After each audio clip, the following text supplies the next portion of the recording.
how you doing? This is John, and welcome to John's Long Box. I'm here with RJ Carter of Critical Blast. How you doing? I'm doing great, John. Thank you for having me on. Oh, no problem. No problem. I love talking to people about all different types of comic books. And, I wanted to talk to you tonight because I don't know if you know or not, but I'm working on a comic. And one of the things that I'm learning is all the things that I don't know. Every step of the way, somebody, and it's been wonderful. Everybody's been reaching out and helping out and giving me advice and whatever, introducing me to somebody else who could help. So somebody said, talk to Critical Blast, that you do fulfillment and everything. So I figured I'd invite you on and we'll talk about that because, sure, more information. It's amazing how in the indie comic industry, all the other indie publishers will help you make your indie comic. Yes, yes. I've used the example before. There is no way in the world that, Dick Giordano would pick up the phone at DC Comics in the 60s or 70s and be like, "Hey, Dick, it's Stan. Hey, listen, we're going to put this comic together here. I want to pick your mind and see what, hello? Yeah, exactly. Would not have happened. Yeah, I'm nobody's competition, guys. if I'm your competition, you ain't doing something right. Plus I also don't get jealous. When I see Eric July making $3 million on a comic, I'm like, that's the great. Sky's the limit, right? Yeah. It just shows how people say he made he only made $1.5 million on the second one. I'm like, I know. Yeah, what a failure. I love that. I saw an interview with Steve Guttenberg, the actor, and the interviewer said, you haven't acted in like 15 years, like what's going on? And he says, what's going on? I made $36 million off of Three Men and a Ladies. Like I got an accountant. I'm well off. I don't have to work. He goes, would you ask a construction worker why he hasn't worked in 15 years? Why can't I take 15 years off? I was like, good for you, So yeah, you work because you have to. Come on. Well, some people work because they like to. Like I said this today on Twitter. If I hit the lottery, I would retire from my job and make comics full time. Because it is work, but it would be fun work. I wanted to open up a breakfast place. Now I want to do comic books. How you doing, Goody Two Shoes? Good. It's good to see new names. Thank you. And Alex Verb says that you fulfilled a book or two. So there you go. A couple. Yeah. So let's talk about you now. I'm blathering on about me. Oh, so I'm a fan. I learned how to read on comics. I was reading in kindergarten, and nobody knew it because I didn't tell anybody because I thought everybody could. But I grew up in Sparta, Illinois, which in the early 70s was where every comic book in the world was printed. Okay. It's like, there were no comic shops. They weren't sold in drugstores, but they didn't need to because everybody was bringing home the print overruns like they were day-old donuts from the bakery. You just went to yard sales and you got that week's comics. Wow. And if you knew somebody who worked there, you just went over to their house and said, "Hey, has your dad got any comics from the shop?" "Yeah, here, take some of these." Yeah. So I was loaded. Clutter in the house. Yeah, take them. Yeah, exactly. I didn't know that. Exactly. Sparta, Illinois. That's where they were. Oh, cool. Yeah, World Color Press was the printing plant there, and it wasn't. It was basically when New Teen Titans went to that Baxter printing, right? That they started printing in Canada. They contracted out to a new printer in Canada, and that was the beginning of the end for World Color Press. Everybody could print comics now, and they weren't needed anymore. Now they printed more than comics. They printed Playboy. Nobody brought those home for me. Oh, if they did, they didn't give them to you. They didn't give them to me. TV Guide, magazines, all that kind of stuff was printed there, but it just eventually it shut down. So it was like a what do they call that? The company store, company town, like the whole town worked for one company? Well, yeah. If you didn't work there, you worked at the coal mine or you worked at the cake mix factory, the Gilster Mary Lee cake mix factory. Oh, okay. Yeah, because like Chicago, everybody, or was it Detroit, everybody was into the automobile industry. And then when that suffered, everybody, I imagine if you go to Vegas, you have something to do with gambling or at least or restaurants or something, Sure. All right. So one industry bolstered the whole town, or coal mine. That's a choice. Do I want to make comic books or do I want to work in a coal mine? That's an easy choice. I don't know. Maybe there's printers that are suffering from ink lung now from breathing in fumes all day. But I know there were plenty of them who were suffering from black lung from breathing in coal dust every day. So that's really funny now that I think about it, that you grew up in a town that printed all the comics and now you're printing comics yourself. I'm not printing them. We contract with a printer, but we are working with graphic novels. We're going to be helping some people do some hardcover collections of their prints.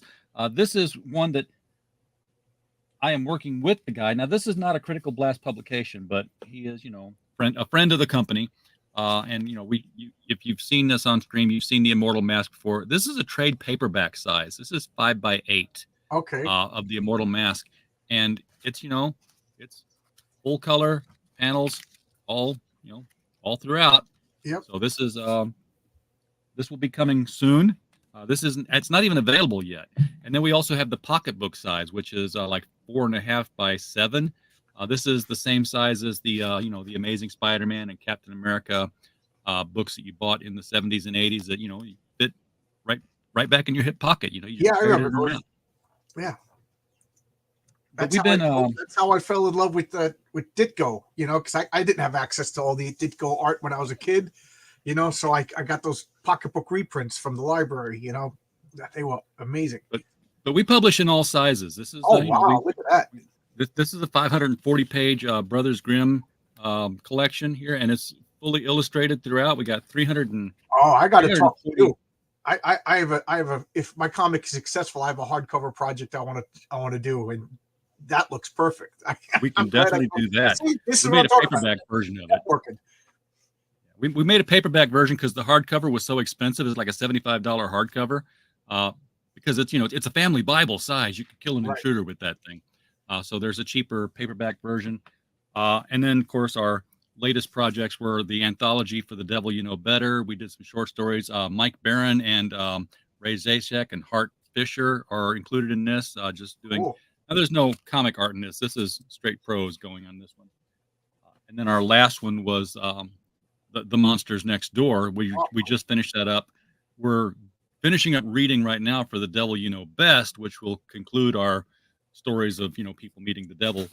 But this one's where we decided to try to get into including art in our stories. We gave every story in here its own comic book cover. Oh, so cool. You've got the title of the story and then the author's bio right there, or their byline. And then on the inside, we said, hey, you know what? Let's just throw in some ads like an old comic book cover would be.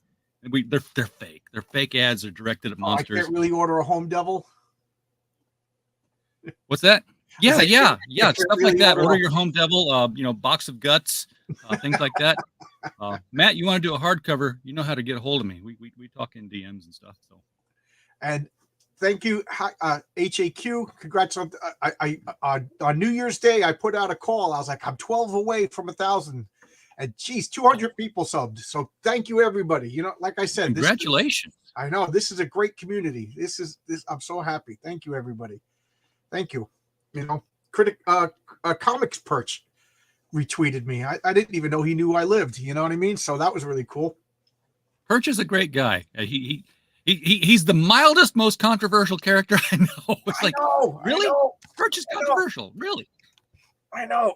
I can't believe. First off, I'm amazed that he knew who I was, and then he retweeted me. So thank you. So I reached out to him. Let's see if he'll come and we'll have a talk someday. That would be great. Well, he's come on my channel, so if he'll come on my channel, he'll go anywhere.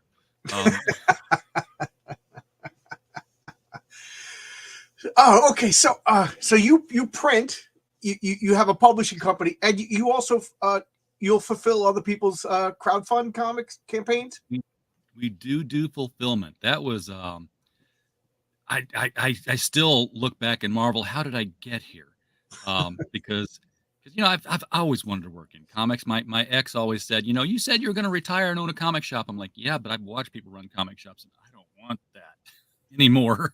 I want to just live in a comic shop, but have it be somebody else's. Because I saw the headaches, and I saw them going under all the time. But at one point, I was doing all these interviews on my show with people who were making comics, and I was talking with Kemosabe, the guy who did The Company Men, and he was in Australia, and it was a great looking book. but people weren't buying it because it was like $25 for the book, and then it was like $40 or more for the shipping. I know. Because it coming out of Australia. And I'm 35 years in the IT industry, and a lot of that's been with logistics companies. I'm like, well, why don't you just, and I'm notorious when I do my shows where I'm telling people, hey, why don't you do this? And hey, why don't you do that? It's going to be on a t-shirt one of these days with a trademark and my name attached to it. But this time it was like, hey, why don't you just, and this little guy just popped up on my shoulder and said, shut up. That one's yours. You can do this.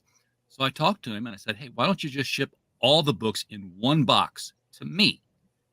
And, because it's cheaper to ship 100 books in one box. Right. What you pay books handling once. Yeah. Exactly. And then I will mail them out to the United States at U.S. domestic rates. And we worked out the numbers and the weights and everything. And ultimately, he ended up shipping them out for $8 a piece. Or thereabouts. That was 3 years ago. Yeah, if you divide the weight, it's $8 a piece opposed to the $40 or whatever. Yeah, exactly. Total game changer. He was able to change his shipping rates, and suddenly he's selling 250, 300 more books. Yeah, unbelievable. The shipping is that's one of my big fears. Is am I gonna do all this work and then take a beating? Misinterpreting the shipping. Yeah, I mean you can figure it out if as long as you have it timed correctly. Where you have to know the hey, January, February time frame, the post office is going to up it again. So if my campaign goes over that, be aware. But I was just doing it because this was a way to beat the international shipping rates. And then another guy calls me up, and I'm like, yeah, sure, I'll help you out. Where are you at? And he's like, I'm in Virginia. I'm like, you're in the United States. I'm not saving you any money. In fact, it's going to cost you more to use me to mail it out than it would to do it yourself. And he's like, you don't understand. I don't want to do it. Market I had not considered. And apparently it's a very big market because it's a lot of work. I mean, you're dealing with people who don't fulfill on a regular basis. So it's going to be slower. And we have full-time jobs to begin with. I work construction, I'm going right to bed as soon as I'm done talking with you. I can't get to the post office except on Saturdays. Well, exactly. And the post office is the easiest part of the whole thing. There's the putting together the package for the person and, taping the bags up, putting them in the bags, putting them in a Gemini mailer, making sure you got everything accurately put together.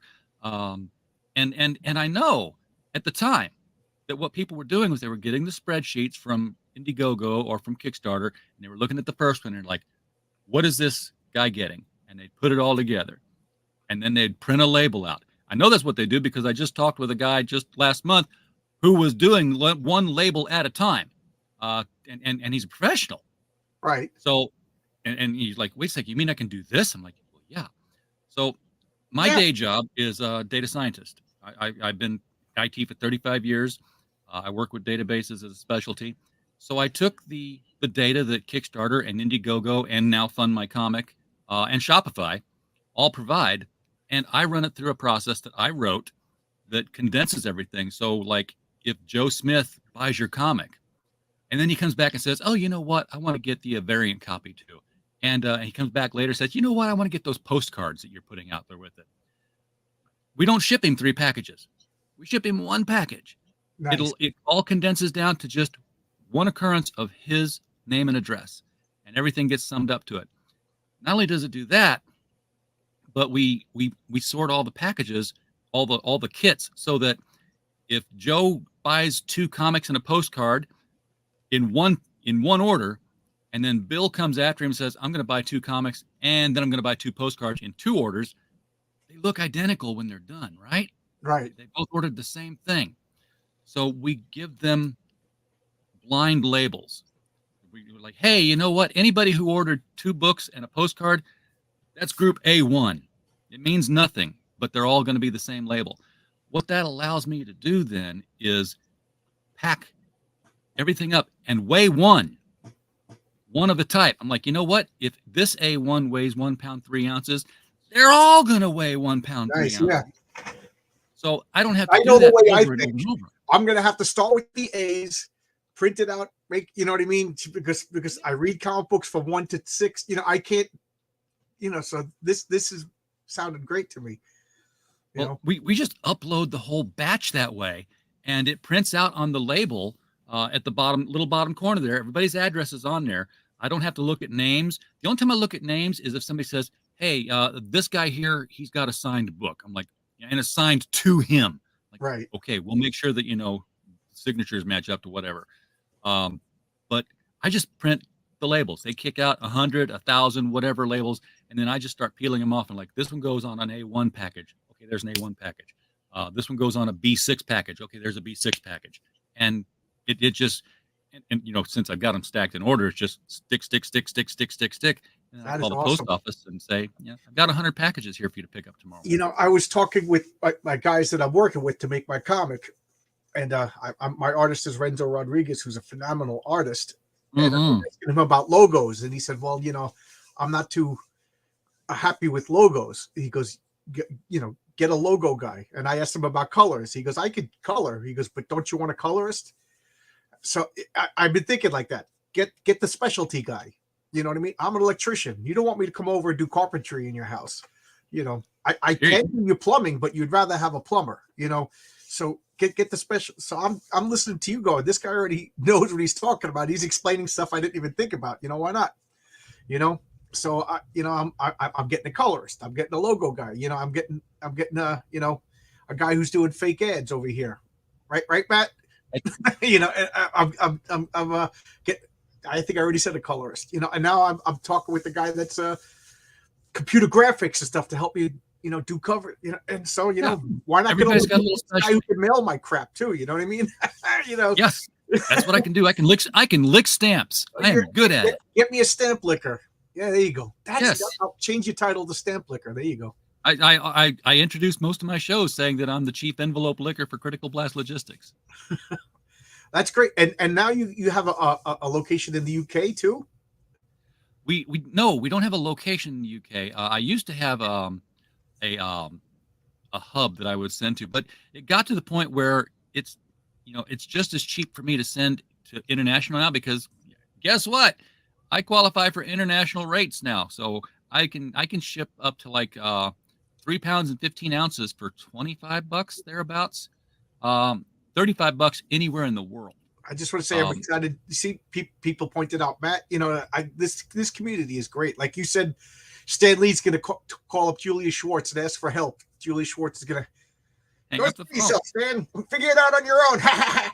I ask somebody help. Like if they say I can't help you, they point to people that can help. And I was asking questions on live streams, and everybody was like, "You got to talk to Critical Blast. You got to talk to Critical Blast." Well, I'm grateful to everybody who recommends us. I mean, it's humbling and it's proud and humbling at the same moment. I'm really excited about what we've accomplished. I see these people hit like $100,000 on their campaigns, and like I'm so humbled. I'm like, humbled. If I hit $100,000, I'm not going to be humble. I'm going to be out in the streets going, yeah. The opposite of humble. I'll be humbled if nobody buys my comic. There are people that have helped with fulfillment in the UK, and I still use them if it comes out cheaper to ship a bundle to the UK than it is to send individual, then I'll do that. Michael Bancroft is doing the same thing that I'm doing for Australia. Okay, so if you're shipping to Australia, you can hit him up and he'll take care of you. I will always call him up whenever I got a bundle and like, hey, here's what I got going to Australia. What's it going to cost me? And he'll give me the rate back and I'll plug it in. I'm like, okay, I'm saving about $3.17 by shipping them individually. There's a razor thin margin there where it's like, if I'm on this side of it, it's cheaper for me to send it myself. Once I get something bigger, it's cheaper to send a bundle. Like for Fiendish 2, I sent Michael a crate basically the size of a washing machine. Wow. Full of comic books. That was a lot cheaper to send to him for him to distribute out. But if I've got like 20, 25 of them, then it's going to be cheaper for me to send directly with the discounted rates that I got for international shipping. So you said you're a data analysis, so you're a numbers guy. Yeah. Definitely numbers and coding. I have a technical job. I'm an electrician, but it's not like I have to design everything. I just read the prints, follow the print. Yeah. But I'm a word guy. You know, I went to school for history. I went to school for English, some religion. You know, and you know, words are my thing. So I'm so excited when I talk to, like, I've been talking to Nick Axe. He's a computer guy. He's telling me everything I need to do. Now you're telling me the numbers. This is so exciting to me, you know. So I'm, you know, this is exactly what I want, to talk to people who are experts in their field. Grab an oar, like John Malin says, you know. Yes. Grab an oar, and then, you know, don't too many people grab an oar and then they think they're the talented Mr. Ripley. You know, where you beat the other guy in the boat to death with it, and then push him in the water. That's not what you're supposed to do. Yeah, or we paddle all in different directions and just spin around. Yes. No, I you know, I had my freak out a couple of weeks ago. I'm cool now. I'm so excited again. I've met a couple of people that have just smoothed out all my problems, you know, and you know, this is I'm excited again. I'm very, very excited. And again, you got a lot of fans. Everybody was saying, talk to Critical Blast, talk to Critical Blast. Well, I'm glad to hear that. And WD, I'm going to tell you and John the same thing here, because you're talking about launching and then contacting me. Contact me and then launch. Because here's what I get: a lot of people saying, RJ, what does it cost me to use your service? And I have one answer: nothing. It costs you absolutely nothing to use my service. And here's why I say that. If we talk to you before you launch your campaign, you say, hey, RJ, I'm gonna have a tier that has this in it. I'm gonna have a tier that has this in it. Guess what? We already know what a 22-page comic weighs. We already know what a Gemini mailer in an envelope with a label on it weighs. We can figure out that, hey, you know what? That package is going to weigh 0 pounds and 11 ounces. This is what it's going to cost to post it. This is what the packaging material costs. This is what shipping and handling is, i.e. my money. And we know what everything else is going to cost. And it's going to come to around, domestic U.S. is going to come to around $8, roughly. So if it's going to cost you $8 to ship it through me, and then, you know, you factor in probably a buck to $1.20 per book to bulk ship it to me, or whatever your printer cost you to send it to me directly. A lot of times it just comes to me directly from the printer. Oh, that was my next question. Yeah. You just tell the printer, hey, you send it to Critical Blast. They do it all the time. If you charge $10 for your shipping, none of the shipping is coming out of your pocket. You've built in my own fee into your shipping charges on your campaign. That makes sense. So what is it costing you? It costs you nothing. The only time it costs anybody out of pocket is when they say, hey, you know what? While we're on this live stream here, tell you what, if we get 5 backers tonight, I'm going to add 100 pages to the book. And I'm like, okay, it's going to be a heavier book now. Guess what? It's going to cost more to ship. Yeah, that just changed the proportions and everything. Like I assume you probably have Gemini stacks, Gemini mailers in the back room that you bought, you know, on sale. Ironically, I'm out. I've got a shipment of Geminis arriving any day this week now, because like I have no huge projects going on. Pops, just good to see you, man. Everybody knows Pops. Everybody does. I've in fact, I've got a camouflage cowboy hat with pins in it back there I bought just because I saw it in Walmart. I'm like, it's a Pops hat. I got to get that. You could afford to buy all the Geminis in bulk. You could, you know, yeah. I never buy less than 135 of them, which is the biggest case they will sell. Okay. So that's like $100 for 135 Geminis. And, you know, when I send out an invoice for what I'm packing, it is, what's the word I'm looking for here? It's very transparent. I'll be like, you know, hey, this package that you shipped out here for this guy, and it's all line item details. Like, this took a Gemini, this took a poly bag, it took 2 backers and 2 Silver Age bags, and there'll be a price under each one of those. 80 cents for the Gemini, 25 cents for a Silver Age bag and backer. So you get an itemized receipt, is what you're saying. Yeah, 36 cents for the poly bag, 15 cents for the tape, 3 cents for a thermal, 3 cents. Yeah, I'm billing 3 cents for the thermal label, but you're seeing the costs. You're not just saying fee. You know, it's like, packing fee. You know, like on my phone. What do I get for that? and then handling is like 2 1/4. And handling is always, you know, the actual labor that goes into putting the thing together. That's handling. Yeah, you got postage is put there. You and don't have then Oompa I put Loompas a that line do to it it. for free. You actually have human beings that need to be paid. Yeah, which is usually me. But on the larger, and this is where I really feel good about what we've done, because on the larger projects, I had a friend who was like, out of work. He's disabled, really. His wife same way, and he's like, yeah, I've got to come up with like a couple of $100. And I was in a position where I was like, well, how would you like about $400? He's like, what do I do? It's like, come over here. Stuff Can envelopes you from take home. this book Remember and that put it in stamp? this bag? Yeah. And they've been working a couple of different projects now, and they made like a couple of $1,000s this year just Nice. doing piecework. Nice. I pay them $1 per package to put things together. Looks like we have a question for you. So I'm in Canada. If I was to use Critical Blast for distribution, it would make more sense for me to not bother with using a Canadian printer rather than research printing in the United States. If you're in Canada, okay, so here's what I tell people. If you need to do something to those books manually, like sign them or insert original art or something, then obviously you want it to be local to you and then worry about shipping it out. If you're just sending the books out, then by all means, find a printer in the United States. Comics Wellspring does a fantastic job of packaging things up in tight little bricks and then sending them off to me. They can handle your print files. Of course, Mixam's the same way. Kablam does it. There's plenty of printers out here that do comics and do them well. Yeah, I've been, people have been recommending Comics Wellspring. I've been, a lot of people are happy with them. See, I'm so glad, I'm picking everybody's brains, you know what I mean? And I love it. I wrote a story, I got an artist, and now other people are telling me all the logistics. I'm loving it. It's so much fun. So exciting.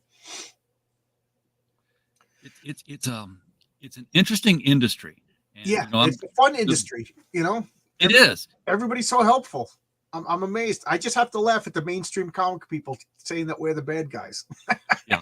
And here's the thing, when you use, at least when you use our fulfillment service, right now, we're still small. We're still small. It's like right now I have no projects going out. I've got a couple of onesie twosies because a lot of the projects that we've done, they had inventory left over and they just, running in demand. They're like, hey, I got 3 orders that came in. Can you ship them? Yeah, no problem. But, if it's like a 200 book order, that's a night on Netflix. Just, put something up, put up True Detective, let the series run through. And I'm just like in a zen. Like, okay, I need to make this is the other thing. I'm like, with the blind labels, it's like, okay, an A1 is 2 books and a postcard. Well, how many do I need to make? I need to make 57 of them. Okay, here's 57 to book 1, 57 to book 2, 57 postcards. Slide, seal, close, wrap, stick. And it's just repeated motion. You don't have to think about each one. You just do it until the stack is depleted and you're like, oh, well, I did 51 of them. What's next? And you just write on each package, A1. Of course, I bought a rubber stamper now because I thought it was cool, the little 12 dial thing. I'm like, oh, I spell out. If you got Fiendish, you probably got one of those things you saw. It said Fiendish M07. Well, what's that mean? That nothing to you. It meant something to me, but I can go. Well, I like what you said is your buddy was out of work and needed some help, and yeah, it makes me feel good to know. Like, I haven't done it yet, obviously, but sooner or later, hopefully, if I sell a lot of comics, that I can help somebody who needs a little bit of cash. You know what I mean? And it was such a help to me too. I mean, when I was doing Jay David's Achromatic Chronicles Blue, you know him better as Drunk 3PO. There was over 1,500 orders going out on that.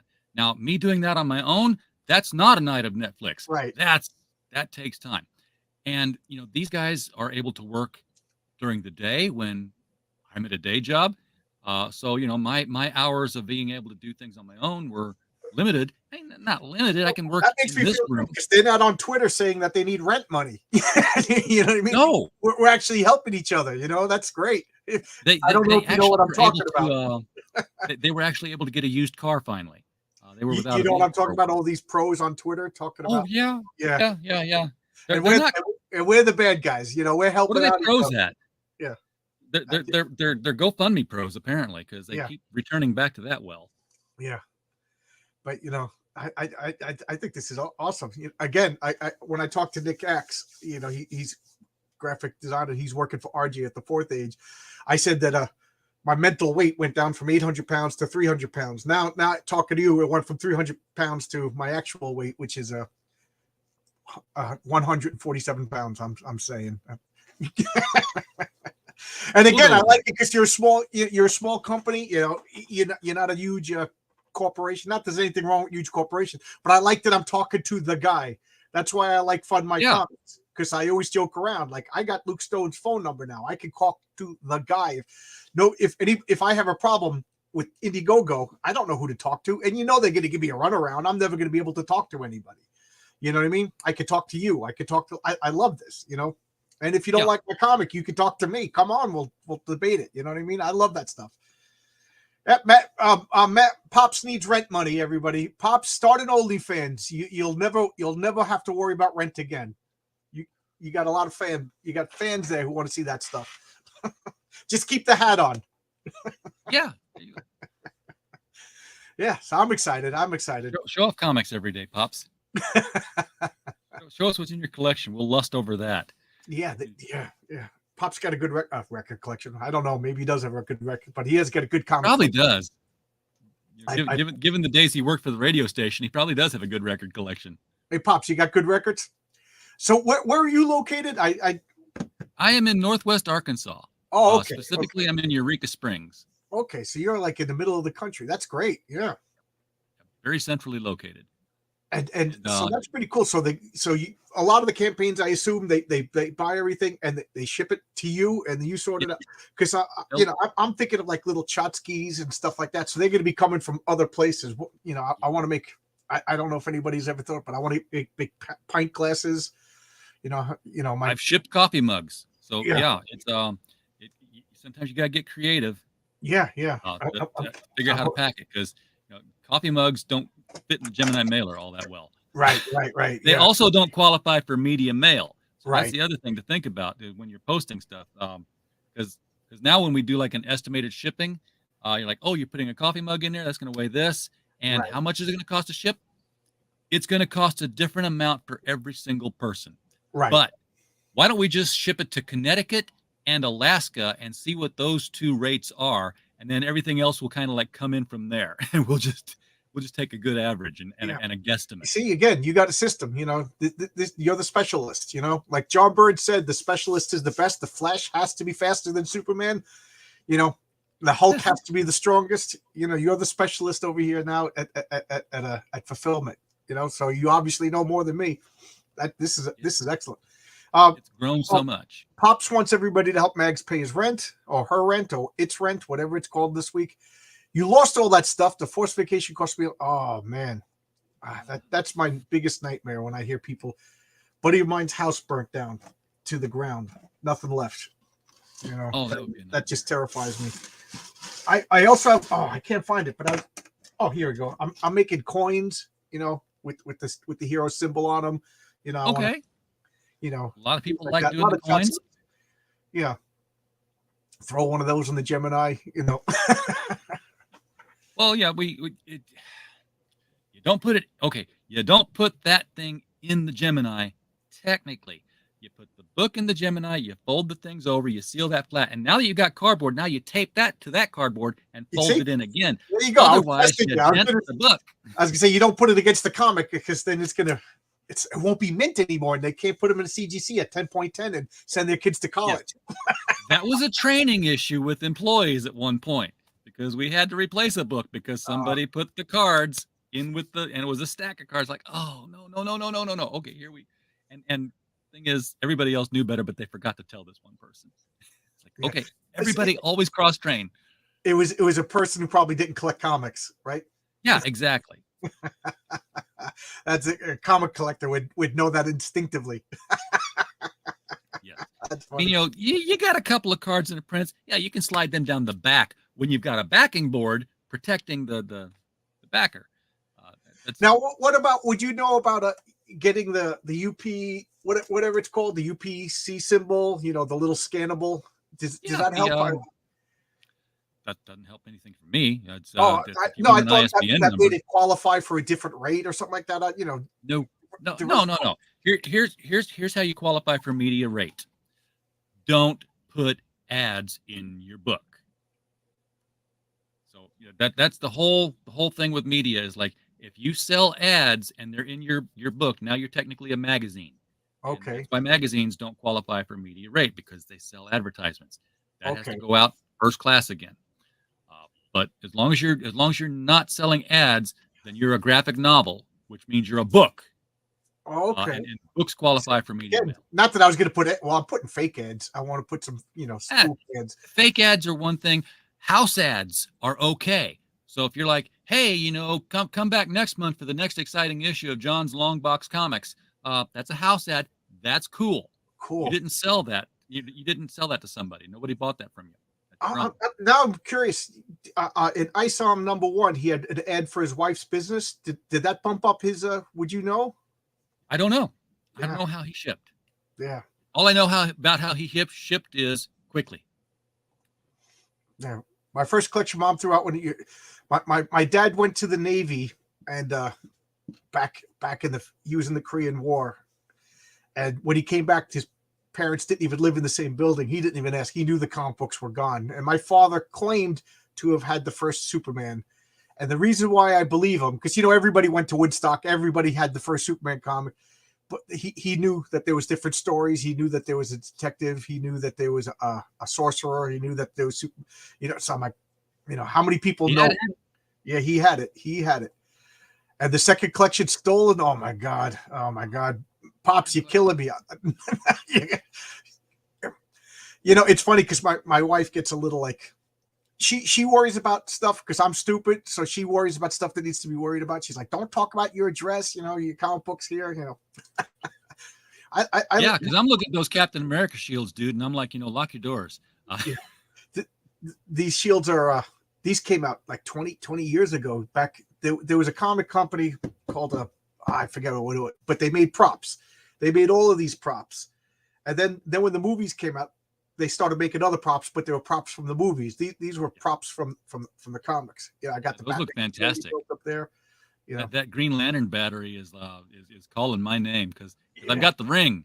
I got the. You can see I got the Alan Scott one over there. Oh, it's funny because every time I touch it now, I want to go to the docks and pick up men. I don't know what's going on. He was not hanging around prostitutes.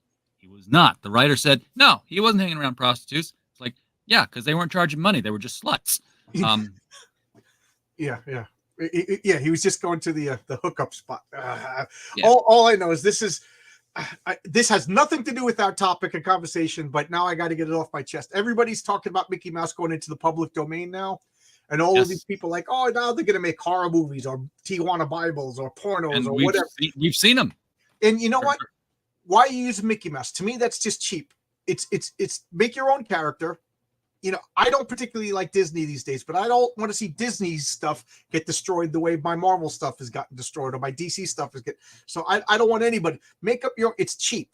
I'm gonna jump on an established character, make my name. That stolen valor. People pretend to be in the military. This is like stolen prestige. I don't know what the correct. Well, it's the same thing as when you become a professional and they assign you an existing character and you say, "Great, now I've got a mouthpiece." Right, exactly. That's my thing. With something in public domain, you can that's a little bit different to me. Yeah, you're going to get people who are going to exploit the hell out of it. News for you: we're going to exploit the hell out of it. Oh, you are? We're going to do something with Steamboat Willie, but we're not going to make Steamboat Willie Demon Hunter. And yes, Nicholas is doing that, and that's cool because he's done Winnie the Pooh Demon Hunter, and guess what? He made it work. I'm sure he's going to make Steamboat Willie Demon Hunter work just as well. I've seen stills from a horror movie that's filming this spring called Steamboat Willie, where he's like terrorizing passengers on a ferry. No one's doing a family-friendly Steamboat Willie thing, like a coloring book. I wonder who's doing that. But if you got a Tarzan story, well, you can either create a generic or your own Lord of the Jungle, or you can go with who everybody knows you're already talking about, Tarzan. The only thing you can't do is, say Tarzan in the title of the book because it's a trademark. Can't be the book. So everybody who's doing Mickey Mouse stuff right now, Mickey Mouse's name will never appear on the title of anything they're making. call it Steamboat Willie, I suppose. But or they can just say, you know, I don't even know. I wouldn't want to. I want to work with my own characters. I don't want even public domain. I got a buddy that's making all these stuff with public domain characters. Good for him. You know, he's happy. But I want to make up my own characters. I don't want to play with other people's stories. I want to play. It's a different kind of vibe. I mean, you know, League of Extraordinary Gentlemen, great story, all public domain characters, doing something with them that nobody had done before. Yeah, I thought that was clever. I now if I wanted to use public domain, I feel like I'd be ripping off League of Extraordinary Gentlemen. You know what I mean? So I don't want to do, But I thought that was when that comic came out, I was like floored. That was incredible. Well, look at what Dynamite's doing with Deja Thoris. I'm sorry. Look at what Dynamite's doing with Deja Thoris and John Carter. Well, they're not putting out any John Carter comics, but they're using the character because they don't have the trademark for John Carter. But Deja Thoris wasn't trademarked, so they're just using her public domain character, and they're selling new comics. See, I don't know. I still don't. People explain it to me, and I still don't understand the difference between the trademark and the copyright. So copyright is the actual work. The page is the word. So like, the copyright. If you bought the latest Batman, then the copyright applies to page 1 through page 22. Everything that was written inside it. The trademark is actually putting the word Batman on the title. Okay. What are you selling? I'm selling Batman. That's the branding of it. So it's the mark of the trade. Okay, cool. All right, that explains it. So, all right, I wanted to get back to fulfill. How long? Let's just say for the giggles that I sell 100 books, and it's just a sticker or whatever. How long would that take to fulfill with Critical Blast? How long does it take me to get everything that you put into it? Like, say, you got everything. You open up the door, everything's there. Everything's there. Everything's there. Okay, I'm going to say, hey, John, I've got everything here. Send me your data. I'm going to process the data that night. Okay, so and I'm going to build a spreadsheet off of it, and that's going to tell me what my pack list is going to be. By the end of the next day, everything's going to be packed. And I'm going to say, John, everything's packed. Here's the spreadsheet that I created with all the dollar values down and a total at the bottom. That total at the bottom, that's important. Pay attention to that one because you got to pay me. And then you pay me.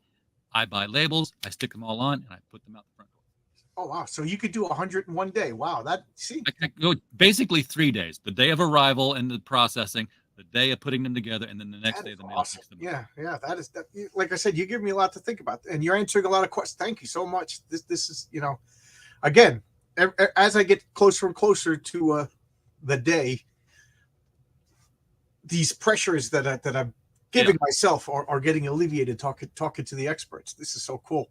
Yeah. And again, notice in there, nobody sent any money until things were ready to be shipped. I've got them. I'm putting them together. I haven't been paid yet, and you haven't had to pay anything. Now, if you're Rini Strakowski and you've got over 2,000 orders, guess what? I'm going to say, hey, we're going to do this set of books right here and get these, 300 or 400 out and send you an invoice for that. And then we're going to do another 300 or 400 and send you an invoice for that. Yeah, that's a problem I would love to have. Yeah, it's a good problem to have. And I like this. You said you didn't start out to be the fulfillment guy. It's a. I was helping the international people, and then the domestic people ended up wanting the service. I'm like, yeah, this is awesome. This is really great. I got this far by not screwing up, apparently. Because nobody was angry, everybody was happy, and they said, "Hey, you know what? I'm happy." Well, who was it? If you're happy, maybe he'll do me right. One of the people who told me to talk to you said it's like magic. He goes, I just sent them the data, and it was like magic. He goes, the next thing you know, people telling me everything's great. I wanted to give that person credit, but now and you know what? Some people, they contact me. They still want to fulfill themselves, which is fine. We'll talk with you, but they're like, but can you make me that pack list, that magical pack list? I'm like, yes, send me your data, $100 flat fee. We process your data, ship it through to you, and we're with you cradle to grave till you're done shipping everything out. Cool. Yeah. See, this is stuff like autograph stuff. Like, I guess I'd mail it to you or send that on my own. you send it on your own, but like Andy Smith is fulfilling CoreDraft right now. Right. We did the data processing for that. We did the data processing for Thin Blue Line. We did it for Florida Man, and we did it for I'm sorry, Chris, I'm crashing on all the names now. I know. The last Mike Barron project, the Private American. Private American, yeah, good, yeah, and they went off without a hitch. I got them, you know, and it's funny because I'll get a thing in the mail. Your comic that usually means it's going to be there the next day. I don't know where I live where the postman is. Boom, he's like they hire Barry Allen or something, but my mail is perfect. Yeah, that's the other thing about the service that I use for shipping everything out is that it's integrated with email. I don't have a copy of that book yet, but Wayne has joined our stable for publishing. Wayne does true crime, nothing at all to do with fantasy or comics. Novel? We're publishing his the Mafia in Hollywood. I've got to look at the title now. It's a history of the Mafia's relationship with Hollywood from the pre-Hays Code era all the way up through the filming of Deep Throat, and he's going to do more books than that. And we're taking all of his other stuff. The Buffalo Mob book right now is the next one we're going to be working on for him. It's been an ebook, but we're going to put it into hardcover. Oh wow! You can actually have physical copies. We work out a deal with the publishing. We're like, hey, we'll publish it, and we'll give you all the invoices that come from the printer, because the printer. Here's the other thing. Wow, I'm all over the place now, John. It's I'm sorry about that. It's funny. My friend Jimmy watches me, and he always says, "John, you're really great, but you're all over the place." So now it's my turn to be all over the place, I guess. So here, you got something. When we print your book, let's say that we're going to print a hardcover that you want to crowdfund. Well, you give us the print files. We will get the thing loaded up there, and then we'll end up with a book like this. Just pretend this is hardcover. Okay. And we're like, okay, how many of them do you need? Because this is what it's going to cost to print each one. And you're just like, hey, I crowdfunded 75 of them. Okay, we'll order 80. So you have a few extra. And we just ship them straight to you. But after that, we're like, hey, why don't you buy a new ISBN number, $85. That's what I was talking about, ISBN numbers. That's what I was talking about. You don't need that for comics, really.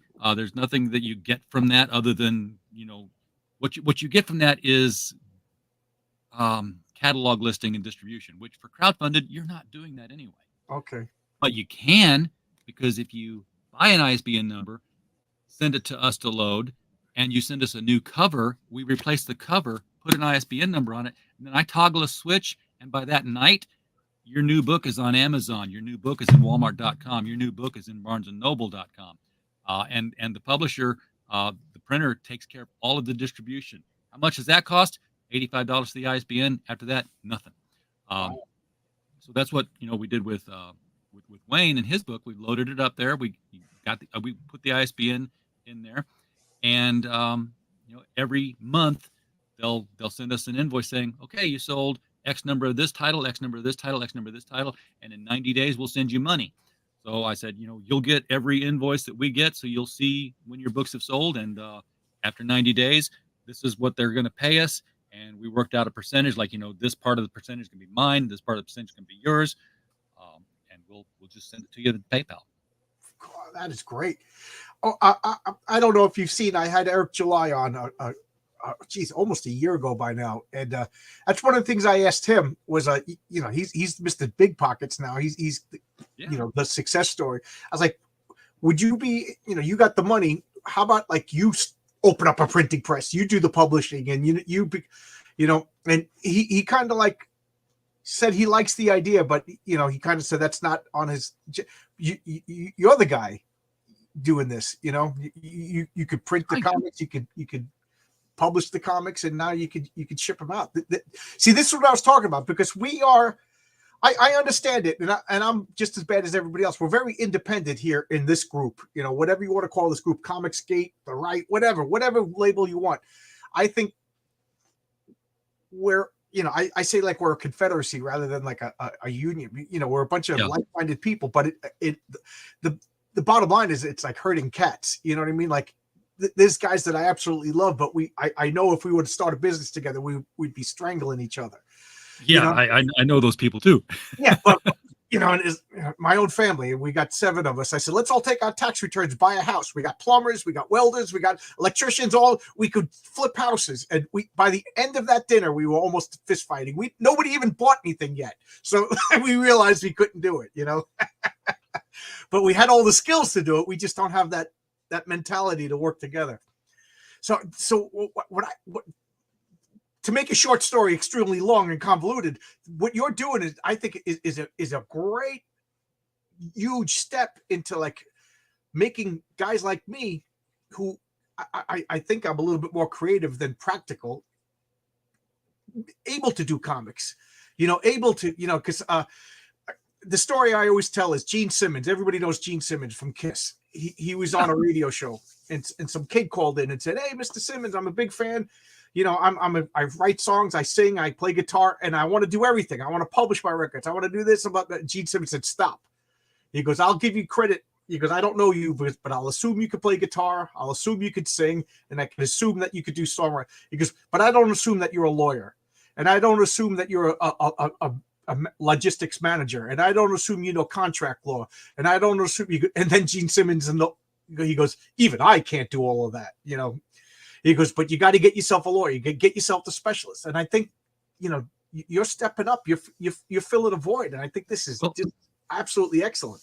Yeah, you've got to get the people around you that know things. I tell the story, and I read this in Napoleon Hill's book, where some newspaper reporter had called Henry Ford an idiot, and Henry Ford took exception.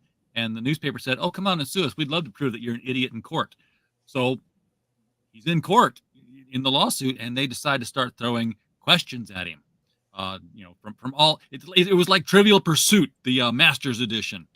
And he finally had enough. He's like, "You know what I've got? I've got a box on my desk at work, and there's a row of buttons on it. And if I ever have to know the answer to any of these stupid questions, I press one of those buttons, and the guy who knows the answer to that question comes in and tells me."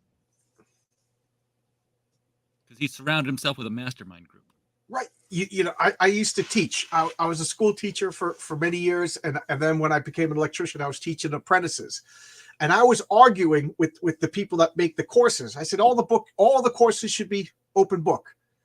Every test should be open book. I said, but the problem is you shouldn't be asking yes or no questions or true or false questions. How do you wire up a 200 amp service? I got my book there. I got this. I said, do you think an architect just sits in a room by himself with just a pencil and a piece of paper? No, he's got his buddy over here. He's got AutoCAD over here. He's got a computer over here. He's got a calculator in his pocket. I said, now everybody has this. Everybody has the world's information, sum total of human existence in their hand right now. But what you need is the wisdom to figure all this stuff out. Now, you see, I'm smart. I'm smart enough to know when I'm stupid, and I was scared of fulfillment. I think I'm smart enough to figure it out. It would take a long time. I was worried because I'm working. I don't get home till 5 o'clock. The post office is closed. I would only have to ship on Saturday. Like, I was worried. Like, am I going to upset people who bought my comic? It's going to take too long. And great problem to have is it's super successful. Now people are going to wait like a year because I can only go once. This is the kind of thing. And then I meet you. And I've seen campaigns, John, where they're like taking pictures of sealed Geminis stacked against the door, says, "Hey, look what we've got." And then like months later, nothing has happened. Yeah, we ran into some issues. I'm like, I know what the issue was. You spent the shipping money. Right. You're having to come up with it out of pocket. Into, you know what I mean? Like, Yeah. But here's the thing about, you don't have to go to the post office. See, they'll come to you. Now, I didn't know that. First time I had a big shipment, I put it out there, and it was like boxes and boxes of these things. And the mail lady, I put a thing on the post office because I live up the top of a mountain. I went down the mountain to my mailbox. I put a note there that says, "Packages up here." And she came up, and I'm like, "I'm so sorry." And she's like almost in tears looking at it. I'm like, I know it's a lot. If you got to come back or send somebody else. She's like, "No, you don't understand. Twice a year, we get rated on how many parcels we deliver and pick up. And if you don't get that many, well, then maybe your route can be consolidated with somebody else's, and then they can, have a bigger route and be more productive. But if you have a lot of them, well, maybe they're not paying you enough. And she was in ratings week. And I just gave her 150 parcels in one day. I was like, well, come back tomorrow. There'll be more. See, now again, So they want to we're pick up helping your buddy packages. buy his car, and now we're helping the poor mailman lady. My Yeah. wife gets mad because we have a female mailman, and I always call her the mailman lady. Now, Pops, I know that trailer's only a minute, one minute and 1 second, and your other trailer for all the books is a minute 35, because I've got those trailers too. So Yeah. I try to keep it at a minute. Pops is talking about the we do have a trailer for the for Critical Blast Logistics, and my friend George Peter Gatsis, who's a tremendous graphic artist, I couldn't do anything without him. He put this trailer together with all the logos that I gave him of everything we've shipped out. Nice. And he made it fit into a 1 minute long. They're just all going by and stopping, and it's a thing of beauty. Cool. Yeah. Again, We want to grow it. people have been telling me, I've been asking questions, and various people, and they're like, talk to Critical Blast. So, I don't know why I forgot to schedule somebody today. I was like, oh, let's see if I gave you short notice, and you came. I loved it. Funny, you could have called me this afternoon and said, yeah, I got nothing going on. So, I try to round these out at an hour. I get really bad talking to people for 2 hours, but I'm no longer on vacation. So anything you want to say? Anything you want to bring up? Anything I didn't bring up that you want to talk about? No, we've covered all of it. I mean, we do it accurately. We do it quickly. We've made mistakes. Okay, that's what I was going to say. What happens, say that somebody, God forbid, they open up their comic book and it's got a big footprint on it and it's all beat up or whatever. Hey, if the post, that happens. Yeah, I'm sure. Sometimes the post office drives over them. Yeah. Then that's a team effort there. It's like, if the post office screwed it up, then the creator's got to be like, well, okay, we'll replace it, and I charge for that again. If they get something, or like, hey, I bought this, but I didn't get all of it, and I go back to the shipping thing, I'm like, oh yeah, you ordered it, then it's on me.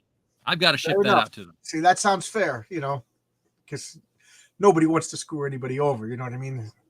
Exactly. Yeah. So that was the only question I could think of that I didn't think of. But Jabba, the ender of streams, has commanded me to end the stream. So, so anything else you want to? Anything? I want to say thanks for having me on. No, anytime. I love talking to people, and I was really excited to talk to you because this is something that, I'm always talking to people about, what they're destroying Marvel Comics, or what is your favorite comic? This was a completely different topic that that I didn't really know much about, and now I feel I know a lot more about. This it was valuable information. So. I know people who tune into me want to hear about like who would win in a fight, the Savage Dragon or Pit, you know what I mean, things like that, or who's the crazy comic book writer. So this is completely different, but I think this is necessary and it's important, and I think people who are backing my comic, they should know this kind of stuff. They should know that I'm going to deal with the professional, because I'm pretty much sold on you guys, because I don't know what I'm doing. Hey, I'm taking Dean Simmons' advice. Go with the professionals. We've learned by accident a lot of the time. I'm sorry. We've had our mistakes. We've learned from them. I had one of the workers forgot a piece in complete set of a pack list. He's like, man, I'm sorry. I'm like, look, not pointing fingers. I don't care about playing the blame game. We're going to make sure it doesn't happen in the future. And we're like, why did it happen this time? Well, it's because, he's getting a print out of a spreadsheet and it was really hard to read. I'm like, okay, well, then we're going to make the pack list look different and look more easy.